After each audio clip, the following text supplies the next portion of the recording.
कर्मों के फल से हम कैसे मुक्ति पा सकते हैं? क्या कर्मों के फल से हम मुक्त हो सकते हैं या उम्र भर हमारे कर्म हमारा पीछा करते हैं? यही प्रश्न हमारे एक जिज्ञासु साधक ने किया। उन्हीं के जिज्ञासा को शांत करने के लिए उनके साथ साथ सभी ऐसे जिज्ञासु होंगे जिनके मन में इस प्रकार के प्रश्न उठते हैं। उनका यह प्रश्न था कि गुरु माँ, मैं बहुत कंफ्यूज हूँ, मुझे समझ नहीं आता कि क्या हमारे प्रारब्ध कभी समाप्त होते हैं या नहीं होते। तो मैंने उन्हें समझाया कि यह सत्संग का विषय है, इसको कभी सत्संग के समय आपको बताया जाएगा। इसीलिए मैं इस चर्चा को अपनी इस वीडियो के माध्यम से सभी के जिज्ञासाओं को शांत करने के लिए बताना चाहती हूँ। चाहे वह जीव हो, जंतु हो, प्राणी हो, पेड़ हो, पौधे हो, वृक्ष हो, इस प्रकृति में जो भी चीज़ जन्मती है वही सब अपने कर्मों के आधार पर है। सबको अपने अपने कर्मों के अनुसार जन्म लेना पड़ता है। आपने देखा होगा कोई कोई वृक्ष ऐसे ऐसे कई हजार वर्षों तक खड़े रहते हैं और कभी भी वह समाप्त नहीं होते, लेकिन जब उनके कर्म पूरे हो जाते हैं तो वह अचानक सूख जाते हैं या वह पौधा गिर जाता है। तो इसी प्रकार उस वृक्ष का भी कर्म था। जितने समय तक उसके प्रारब्ध थे उतने समय तक वह वृक्ष बनकर खड़ा रहा। चाहे वृक्ष हुए, पौधे हुए, जीव जंतु हुए, इनको जो जन्म मिलता है यह अपने जन्मों के अनुसार अपने प्रारब्ध को नहीं सुधार पाते। एक मनुष्य ही एक ऐसा प्राणी है जो अपने कर्मों के अनुसार अपने प्रारब्ध को बना सकता है। यदि आपके अच्छे कर्म हैं तो अच्छा फल मिलेगा, आपके बुरे कर्म हैं तो आपको बुरा फल मिलेगा। मनुष्य योनि ही है जो अपने कर्मों के अनुसार अपने प्रारब्ध को परिवर्तित कर सकती है। अपने जन्मों के प्रारब्ध हम अपने कर्मों के अनुसार काट सकते हैं। इसके विषय में मैं आपको एक कथा सुनाती हूँ जो योग वशिष्ठ महारामायण के दूसरे प्रकरण मुमुक्षु प्रकरण के चौथे सर्ग पुरुषार्थ वर्णन में आती है। कथा इस प्रकार है, ध्यान से सुनेंगे तो सभी को अपने कर्मों के अनुसार फल प्राप्ति कैसे मिलती है यह आप भी जान जाएंगे। एक राजगुरु के पुत्र थे, दूसरे राजपुत्र थे। दोनों में बहुत ही घनिष्ठ मित्रता थी। दोनों के जो भी कोई जीवन से संबंधित कार्य होते थे वह साथ साथ करते थे। ऐसा होते होते समय बीतता चला गया। दोनों बड़े हो गए। बड़े होने के बाद जो राजगुरु के पुत्र थे वह तो सुकृत्य की तरफ चल दिए, यानी सात्विकी प्रकृति के हो गए, और जो राजपुत्र थे वह दुष्कृत्य की तरफ चले गए, यानी विषय वासनाओं में वह फंसते चले गए। लेकिन दोनों की मित्रता बहुत गहरी थी। एक दिन वह चलते चलते दुष्कृत्य और सुकृत्य पर चर्चा कर रहे थे। राजगुरु के पुत्र राजपुत्र को ज्ञान दे रहे थे सुकृत्य और दुष्कृत्य पर, किंतु राजपुत्र ने इस चर्चा को हंसी में टाल दिया।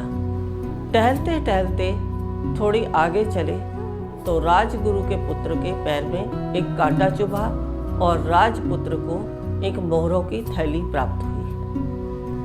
तब राजपुत्र ने राजगुरु के पुत्र को दुष्कृत्य और सुकृत्य विषय में बताया कि देखा, तुम्हारे सुकृत्य का फल और मेरे दुष्कृत्य का फल। ऐसा सुनकर राजगुरु के पुत्र विचलित हो गए।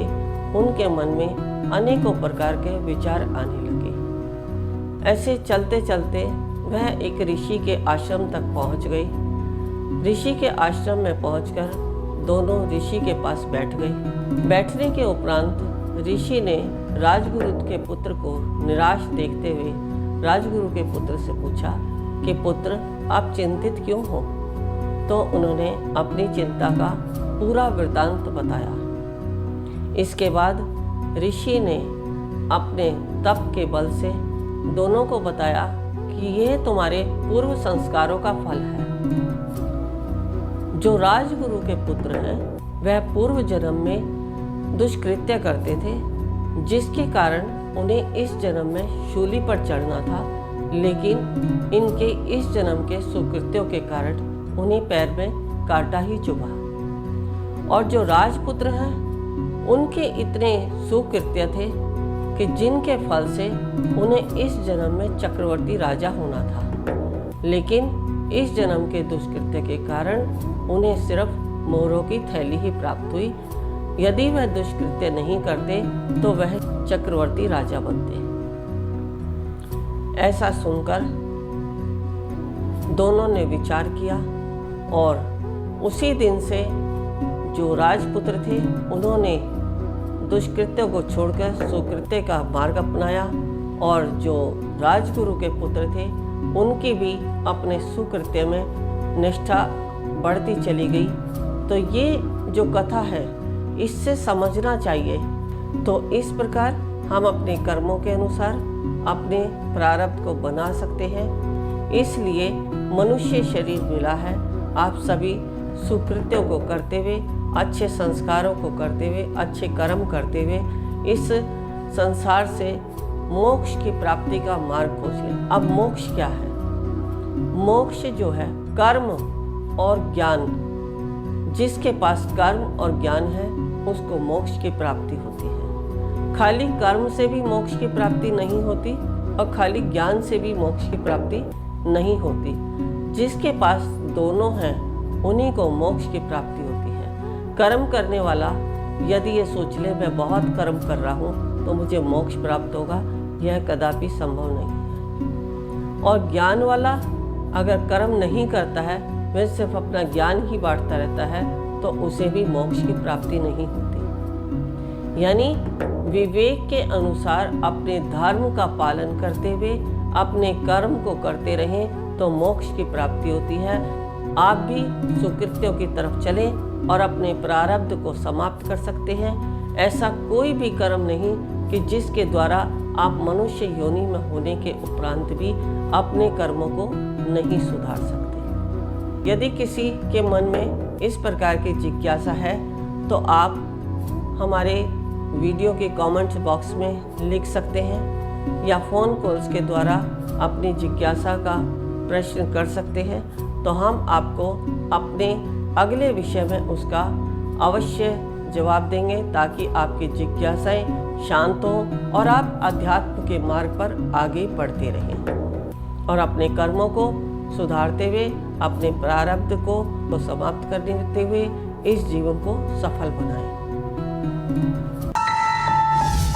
बढ़ाएं एक कदम अध्यात्म की ओर और पाएं स्वस्थ शरीर, संपन्नता और एकाग्रता। गुरु मां के द्वारा प्रदान की जाने वाली दीक्षाएं मुद्रा विज्ञान साधना से सिद्धियों की ओर, तत्व ज्ञान, लामा फेरा, तनाव, डिप्रेशन, पागलपन, नजर दोष, टोना टोटके में अत्यंत प्रभावी। योग माया रोगी को रोग मुक्त कराना, हुंकारा विद हलीम बौद्धिक विकास एवं लक्ष्य प्राप्ति हेतु ट्रिनिटी सर्कल, एकाग्रता बढ़ाने के लिए गुरु मां के द्वारा प्रदान की जाने वाली दीक्षाएं लेकर अपने जीवन को सुखों से भर सकते हैं। आप गुरु मां तपेश्वरी नंदा जी से किसी भी समस्या के समाधान के लिए परामर्श कर सकते हैं। मात्र 1100 रुपए में। हमारा पता है infinity consciousness foundation trust registered, village and post Kundli, district Sonipat, Haryana, near Naval hospital. हमारी ईमेल आईडी है incofoundation@gmail.com। फेसबुक गुरु मां तपेश्वरी नंदा। 09811738004